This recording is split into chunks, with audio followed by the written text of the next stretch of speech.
संगत जी, राधा स्वामी जी, श्री गुरु नानक देव जी लोगों का उद्धार करते हुए एक गांव में जा पहुँचे। उस गांव में एक सिख रहता था। जब भी कोई संत महापुरुष उस सिख के यहाँ जाता था तो वह उनका बहुत आदर सत्कार करता था और दिल से उनकी सेवा करता था। वो सिख हर एक संत से एक सवाल जरूर करता था कि साधु के दर्शन करने से जो फल प्राप्त होता है उसके बारे में कुछ बताइए। उसकी यह इच्छा पूरी करने के लिए गुरुजी उसके घर जा पहुंचा। उसने बड़े आदर सत्कार से उनका स्वागत किया। उन्हें अपने घर में देखकर वह सिख बहुत खुश हुआ और उसने उन्हें अपने घर में बिठाया और बड़े प्रेम से उनकी सेवा की।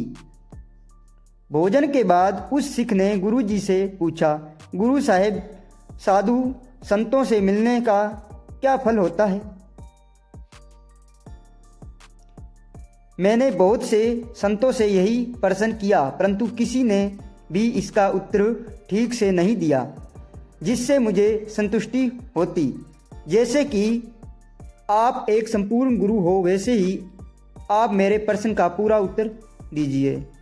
गुरुजी ने उस सिख से कहा, कल तुम एक उजाड़ जगह पर जाना। उस उजाड़ जगह में तुम्हें बहुत सी सुंदर नज़ारा दिखेगा। वहाँ एक पेड़ के नीचे वाहिगुरु जी बोलकर बैठ जाना। वहीं तुम्हारे प्रश्न का उत्तर मिलेगा और तुम्हें तसल्ली हो जाएगी। वह सिख गुरुजी की बात सुनकर दूसरे दिन उजाड़ में चला गया। वहाँ उसने गुरुजी की बताए स्थान पर अपने आसन लगाया और वाहिगुरु जी कहकर बैठ गया। उसी पेड़ के ऊपर दो कौवे बैठे थे। जैसे ही उन कौवों ने सिख को देखा तो बगुले बन गए। थोड़ी देर बैठने के बाद वो सिख वापस अपने घर आ गया और गुरुजी ने बोला, गुरुजी, आपने मुझे जहाँ जाने को कहा था मैं वहाँ गया, परंतु ना तो मुझे वहाँ कोई मिला और ना ही मेरा प्रश्न का कोई उत्तर मुझे मिला। यह सुनकर गुरुजी उससे बोला, कल तुम वहाँ दोबारा फिर से जाना, तुम्हारा उत्तर मिल जाएगा। वह सिंह दूसरे दिन गुरुजी की आज्ञा लेकर उस स्थान पर चला गया। वहाँ उसी पेड़ के नीचे बैठ गया। दो बुगले जो पहले दो कांव थे दोबारा उस सिख के दर्शन करके हंस बन गए।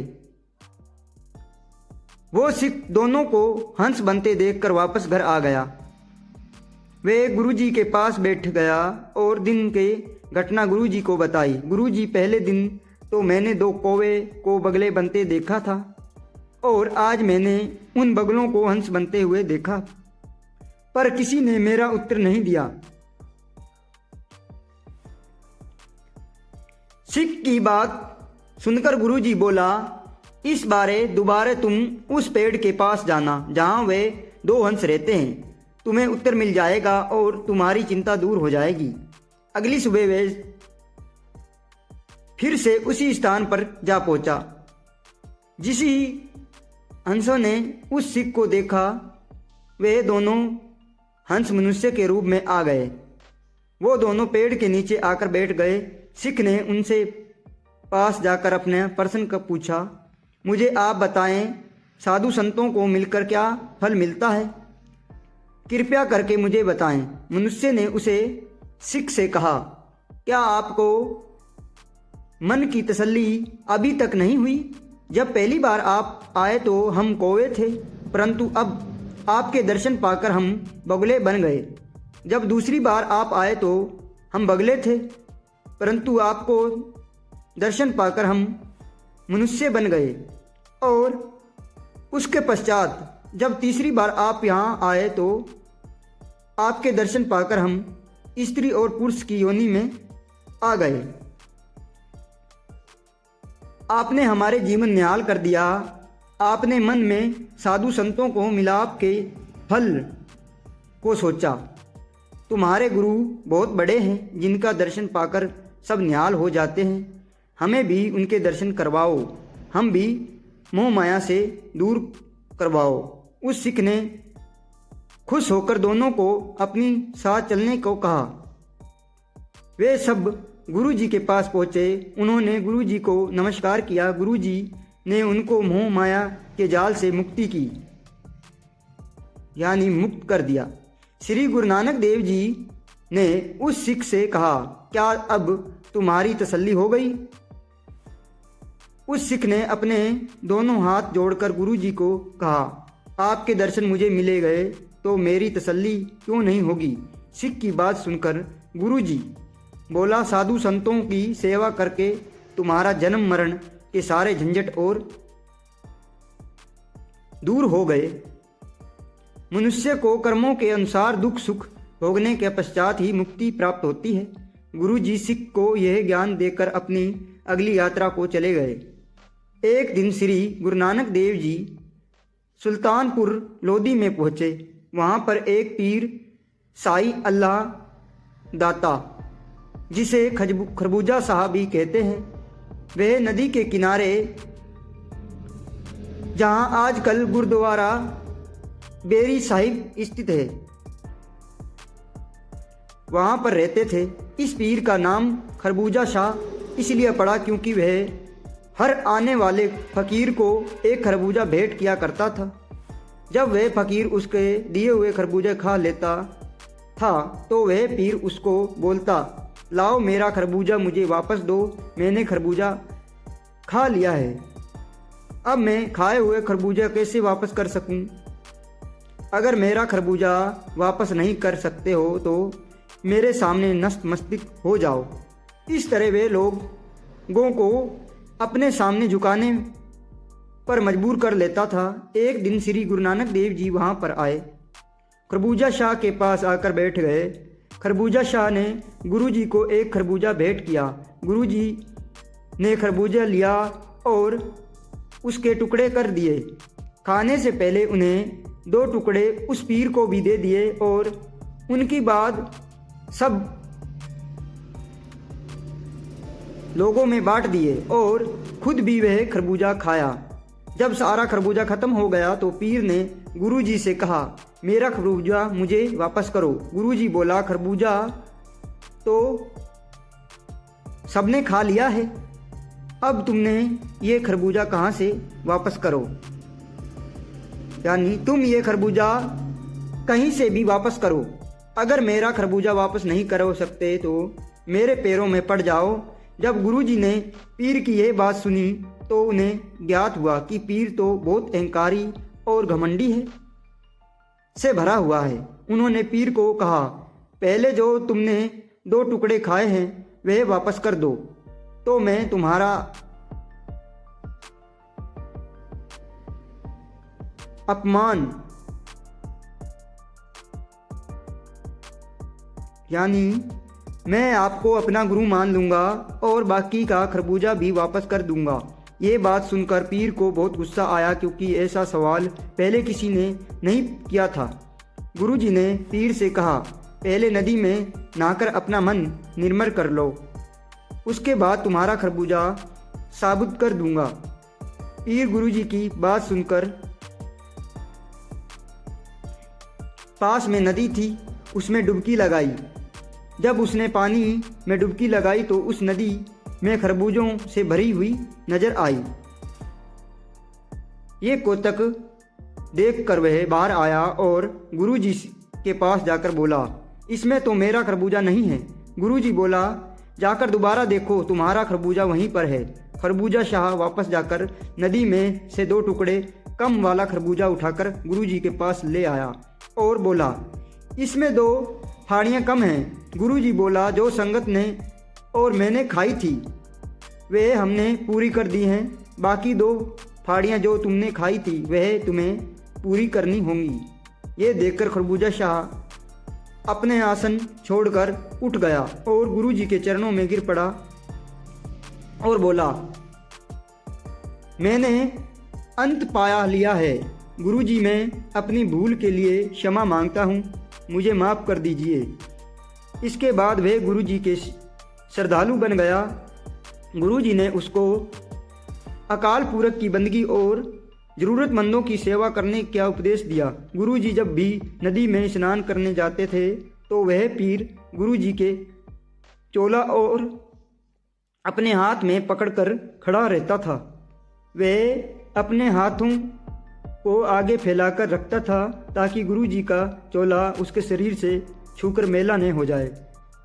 खरबूजा शाह श्री गुरु नानक देव जी का इतना श्रद्धालु हो गया कि एक दिन उसने गुरुजी से कहा,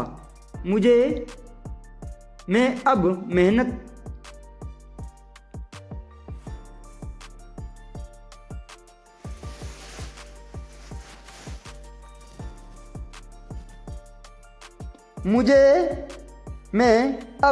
मेहमान की सेवा करने की हिम्मत नहीं रही। मेरे घर अब आप का हुआ। गुरुजी ने कहा, ना मेरा ना तुम्हारा घर, सारे घर बेघर के हैं। गुरुजी के रवाना होने से पहले खरबूजा शाह ने उनसे बोला, आपके दर्शनों के बगैर जीवित नहीं रह पाऊंगा, मुश्किल होगा गुरुजी।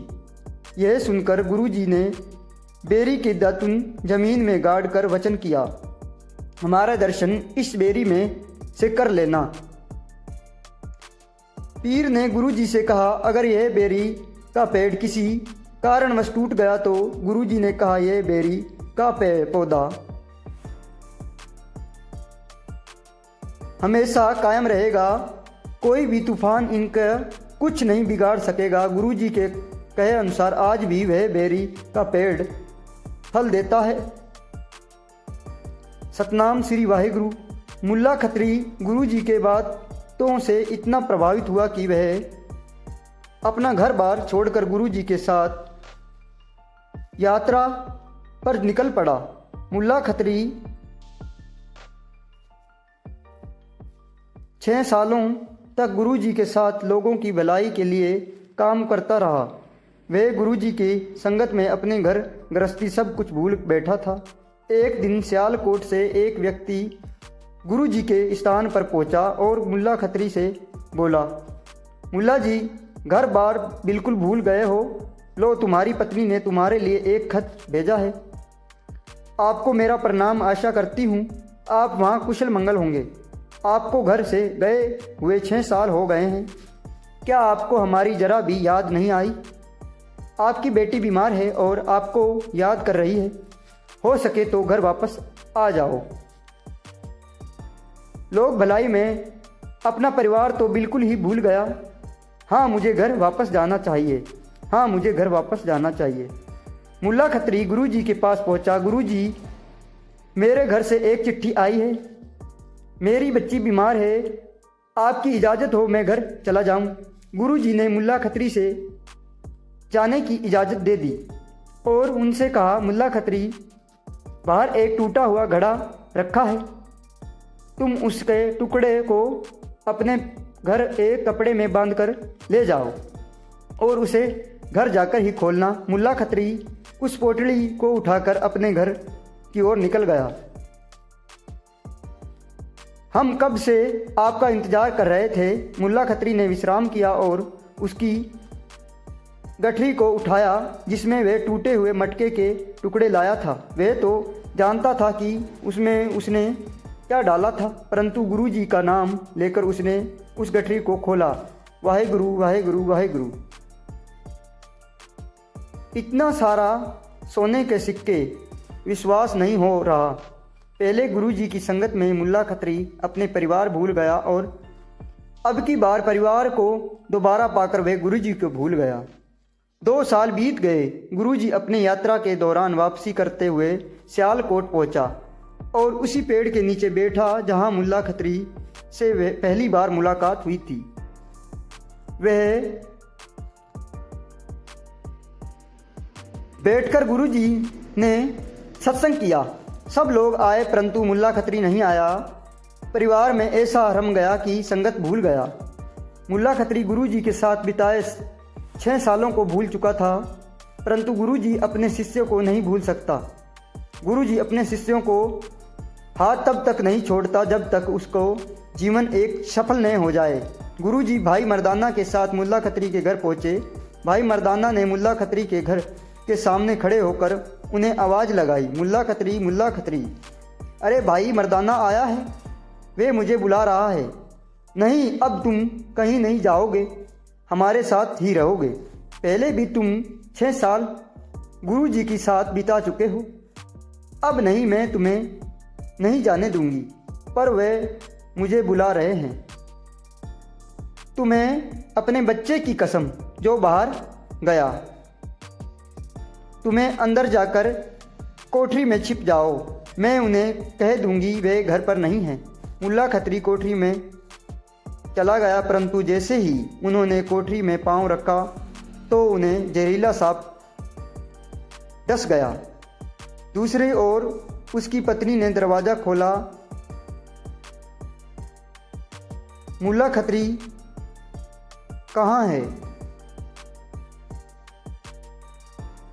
बहन, मुल्ला खत्री कहाँ है? भाई, वह घर पर नहीं है। गुरुजी और भाई मर्दाना वहाँ से चले गए। बाहर आओ, जाओ। अब वो चले गए हैं, अब आ जाओ कि नहीं? वो सब चले गए हैं। कई बार आज आवाज़ देने पर भी मुल्ला खत्री नहीं आया तो उसकी पत्नी ने अंदर जाकर देखा। हे भगवान, ये क्या हुआ? मुझे मेरा झूठ की इतनी बड़ी सज़ा मत दो। मैं गुरुजी के पास जाऊंगी। वह मुल्ला खत्री की मृतक शरीर को लेकर गुरुजी के स्थान पर पहुंची। गुरुजी, मुझे माफ़ कर दो, मेरा झूठ की सज़ा मेरे पति को मत दो, मेरे पति की जान बख्श दो। मैं आपके पांव पड़ती हूँ मुल्ला जी, तो अब से मिलना चाहता था। मैंने ही उन्हें कसम दी थी, मेरे कसम के कारण वे नहीं आ पाया। कर्मों की सज़ा उन्हें मत दो। गुरुजी बोला, जीना झूठ है और मरना सच। मैं अपने 10वें रूप में आऊँगा और मुल्ला खत्री को जीवन मृत्यु के चक्कर से मुक्त कर दूंगा। वक्त गुजरता चला गया।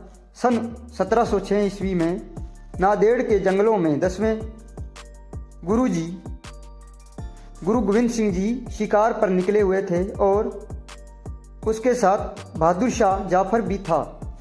गुरुजी ने खरगोश का शिकार किया। जैसे खरगोश का शिकार गुरु गोविंद सिंह जी ने किया था, वह मुल्ला खत्री था जो जीवन मरण के चक्र में फंसा हुआ था और लगभग 200 साल बाद गुरु नानक देव जी के वचनों की सिद्धि करते हुए, श्री गुरु नानक देव की बात को पूरा करते हुए श्री गुरु गोविंद सिंह जी ने उस खरगोश को शिकार किया और मुल्ला खत्री को जीवन मरण के चक्कर से मुक्त कर दिया। जिस जगह पर गुरु गोविंद सिंह जी ने खरगोश की योनि में पैदा हुए मुल्ले खत्री की शिकार किया था, उस जगह पर आज गुरुद्वारा शिकारगढ़ साहिब है।